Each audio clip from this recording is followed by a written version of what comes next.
Mais peut-on faire des jeux avec des vieux?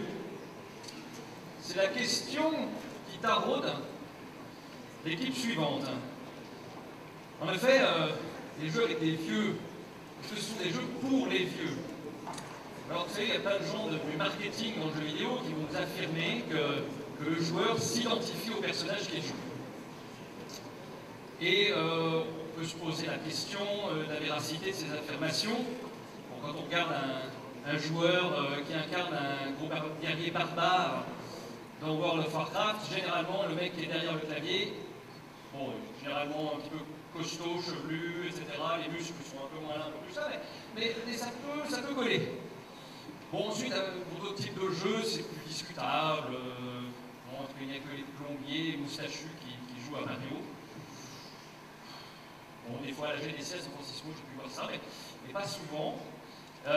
Et est-ce que les joueurs de Tomb Raider vont tous s'exiler au Brésil? Non, ça je peux vous l'affirmer, ayant séjourné nombreuses fois au Brésil, ce n'est pas le cas. Alors aujourd'hui, je me demande pourquoi ils ont pris cette thématique de mettre des vieux dans un jeu. Je pense que les étudiants ont mûri, ils ont une volonté de s'inscrire dans un parcours professionnel, chercher des stages, des jobs, et en fait, ça reflète une vérité cruelle de l'industrie du jeu vidéo. Les patrons de sociétés de développement de jeux vidéo ont les cheveux qui blanchissent. Et ils cherchent à les séduire au travers de ce projet. Alors je vais les laisser le présenter. C'est un projet avec un nom extrêmement étrange, Jomo, et je vous demande de les applaudir bien fort.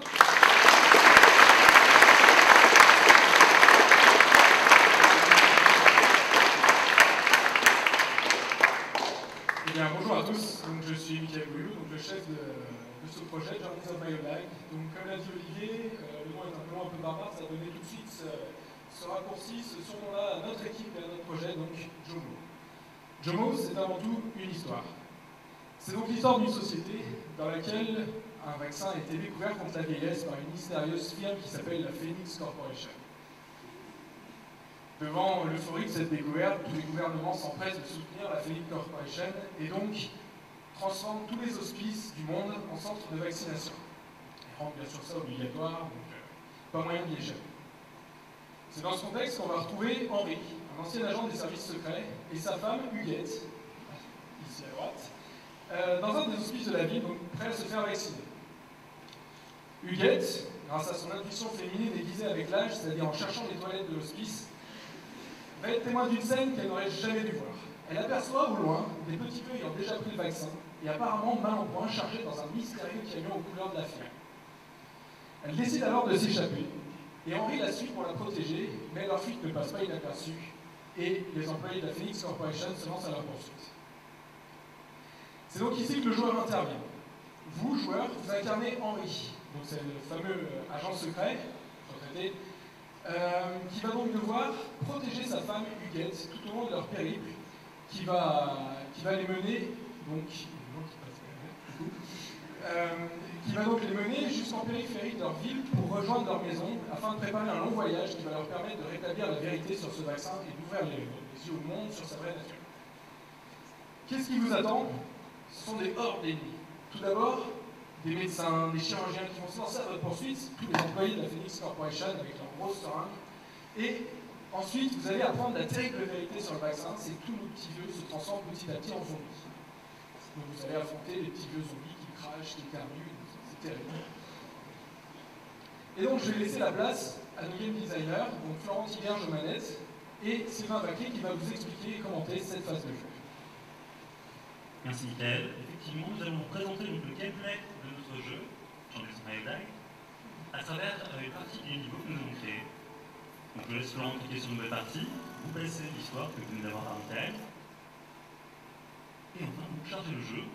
On commence le niveau, donc ce premier niveau qui se passe dans un environnement urbain à partir de l'hospice, le centre de vaccination, pour aller jusqu'à la maison de Huguette et de Henri.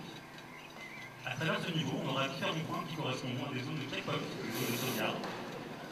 Mais malheureusement, il y aura des ennemis qui vont vous empêcher d'atteindre votre objectif, comme vous savez. Durant le niveau, différentes ressources permettront à Henri de se renforcer, de recharger ses différentes munitions pour continuer le niveau. Et il y aura des choix effectués à travers les différents chemins qu'il va affronter. On voit un des chemins, par exemple, avec la a un qui est très souple et pas. Non. Qui repart, du coup, qui arrive jusqu'à l'hospice. Alors il faut savoir qu'on dirige l'anglais dans ce jeu, au clavier, à la souris ou à la manette, et en même temps on peut aussi diriger Huguette à travers les niveaux pour pouvoir la guider et lui permettre d'avancer sans encombre. Voilà Henri. On a décidé de favoriser les interactions entre les deux personnages et on les met en avant aussi visuellement à travers un cercle, le cercle rose que vous voyez, et à travers lequel en fait Henri va pouvoir avoir accès au sac à main d'Huguette, on va pouvoir utiliser différentes armes et aussi la calmer en cas de problème. Vous voyez sur la droite de l'écran un électrocardiogramme qui permet de savoir quel est le statut d'Huguette. Pour l'instant, elle est en pleine forme. Si elle venait d'être touchée par des ennemis, elle pourra rencontrer des problèmes. Au niveau des armes, on a par exemple un lance-seringue, un lance-entier. On a aussi un sonotone qui permet de créer une onde de choc qui retrouve ses ennemis. Et bien sûr, le bâton. Le bâton, lui, est en mission limitée, le départ est en mission limitée. Voilà les premiers ennemis d'attaque Huguette. Donc, Laurent essaie de la protéger au maximum. Le décor est relativement pour rentrer en interaction avec le décor, pardon. Vous allez voir. Donc là, par exemple, Huguette a des points d'interrogation sur la tête, elle est désorientée, elle ne sait plus où elle est. Donc le joueur peut intervenir en appuyant sur la touche espace, et Huguette continue son chemin. Quand on s'éloigne d'Huguette, on a bien sûr un symbole qui nous permet de savoir où elle est, où est-ce qu'elle en est, et que tout va bien pour elle. Et il faut savoir aussi que le jeu pousse très souvent le joueur à aller un petit peu moins s'éloigner d'Huguette, on y reviendra. Le niveau est très interactif, dans le sens où on peut interagir avec plusieurs éléments du décor pour neutraliser les ennemis.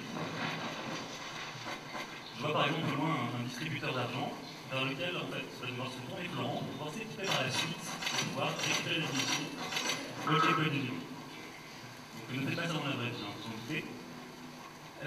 Donc Huguette se retrouve face à des obstacles qu'elle évite en toujours en appuyant sur la touche espace. Ensuite elle continue son chemin. Et là, on a un véritable choix à effectuer. On a deux chemins différents. Il faut savoir qu'encore une fois, Florent va pouvoir interagir avec l'environnement pour pouvoir choisir le chemin qui va être pris, sachant que des chemins présenteront plus ou moins d'ennemis. Et aussi différents systèmes, différents avantages qui vont être mis en avant. Donc là, pour le coup, Florent choisit d'aller, j'imagine, en avant tout, oui, ça tombe bien. Et donc là, pour le coup, Florent continue à avancer, il utilise différents systèmes, comme par exemple l'allumée gonflable, qui permet de créer un leurre, donc tous les ennemis sont attirés vers l'allumée, jusqu'à ce qu'elles disparaissent. Il utilise le sonotone, il a utilisé le fauteuil roulant, qui lui permet de neutraliser les ennemis.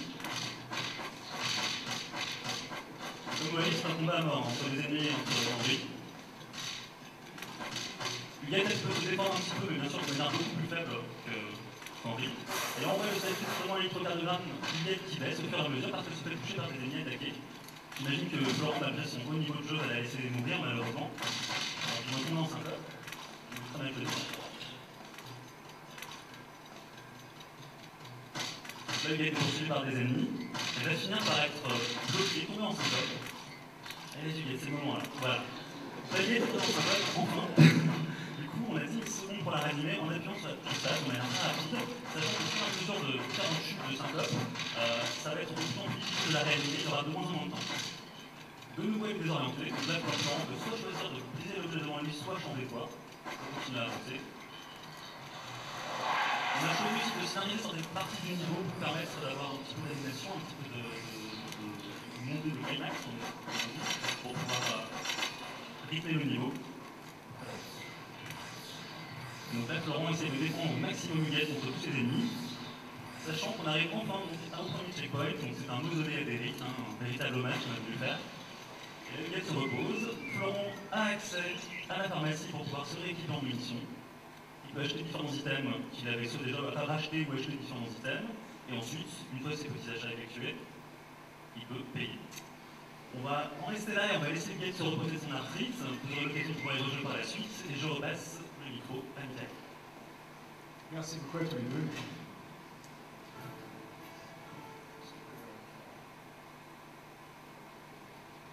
Donc, nous allons revenir sur le projet en soi avec quelques chiffres.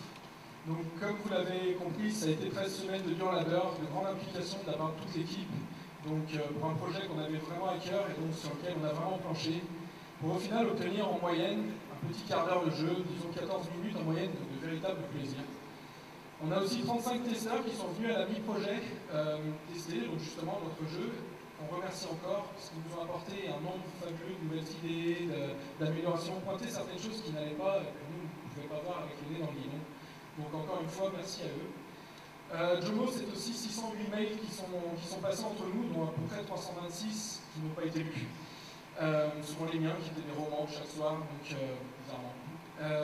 1662 versions du jeu, dont à peu près 2 fonctionnelles.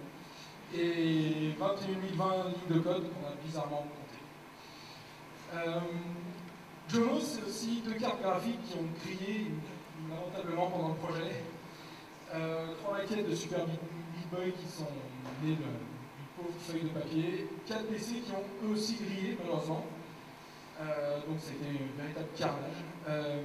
278 litres de soda, comme vous l'avez compris aussi par Eric et Gilles au début, donc on en a un bon quota pour nous. Donc 16 canettes qui sont mystérieusement disparues, François s'en souvient encore.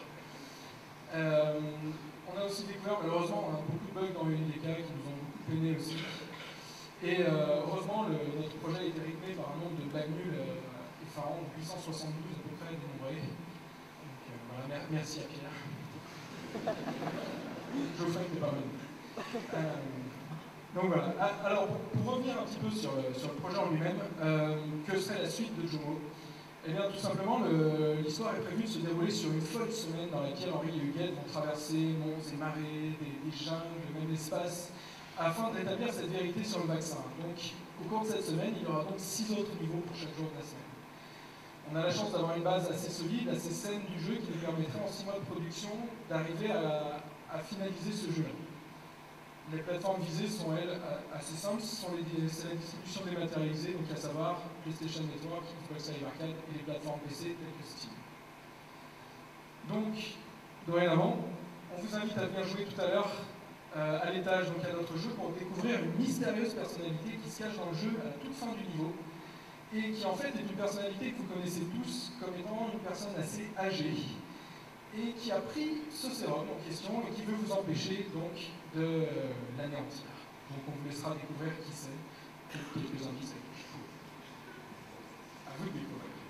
Je vous remercie de votre attention et à tout à l'heure.